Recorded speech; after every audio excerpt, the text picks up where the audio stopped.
Sir నేను ఇంతే sir, మీరు బాగానే చెప్పారు, పరిస్థితి బాగాలేదు, నాది ఇంతే సార్, ఇంకేం చేయలేదు, మా ఇంట్లో వద్దరు ఉన్నారు, చూసి వచ్చిండ్రు, మాట్లాడిండ్రు, చేసిండ్రు, నేను అది అయిపోయింది సార్. అబ్బాయిలు అయితే మన ఆయన చదివిపోయాడు సార్, ఎంత ఎప్పుడు చదివిపోయాడు, కార్ మెకానిక్, బైక్ మెకానిక్, ఇతర దాంట్లో పంపిస్తాను. అలాంటప్పుడు కూడా నిజంగా మీరు చదువుకోవాలంటే ఓపెన్ స్కూల్ సిస్టమ్ ఒకటి.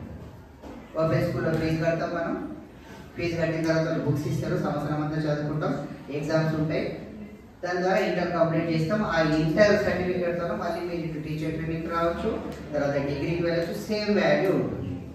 ఓకే, ఇంకా ఒక అడ్వాంటేజ్ ఏముంటుంది దాంట్లో అంటే ఒక లాంగ్వేజ్, ఒక సబ్జెక్ట్ అంటే కోర్ సబ్జెక్ట్ ఒకటి లేకుంటుంది, అంటే హిందీ లేకుంటుంది, లేదంటే మ్యాథ్స్, ఎంపీసీలో మ్యాథ్స్ తప్ప మిగతా ఏదైనా ఒక సబ్జెక్ట్ మైనస్ చేసుకునే ఆప్షన్ ఉంటుంది.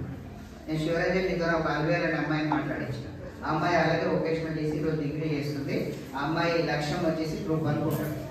సో అట్లా అమ్మాయికి ఇంట్లో పరిస్థితి ఏంటంటే ఇంట్లో పని చేయకపోతే బతకలేని పరిస్థితి, అంటే ఎన్ని కష్టాలు వచ్చినా చదువు ఆపకూడదు అనుకున్నప్పుడు ఓపెన్ స్కూల్ సిస్టమ్. ఫస్ట్ మీ తల్లిదండ్రులకు అప్లై చేయించండి, మీరు ₹1 ఖర్చు పెట్టకుండా చదివే విధానాలు ఉన్నాయి, డబ్బులు పెట్టి ఖర్చు పెట్టి చదివే విధానాలు ఉన్నాయి. ఇవన్నిటి ద్వారా మీరు ఎట్లా ముందుకు వెళ్తారు అనేది డెసిషన్ మీరు తీసుకోండి.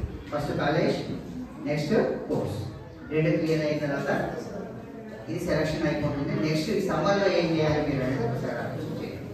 ఈ 45 డేస్లో మరి కంప్యూటర్ కోర్స్ నేర్చుకోమని మీ అందరికీ చెప్తుంది. కంప్యూటర్ మా జాగ్రత్త ఏదొకటైతే అయిపోతుంది. కంప్యూటర్, ఓకే, ఇంగ్లీష్ కంప్యూటర్ లేకపోతే మీరు సమాజంలో రాణించండి.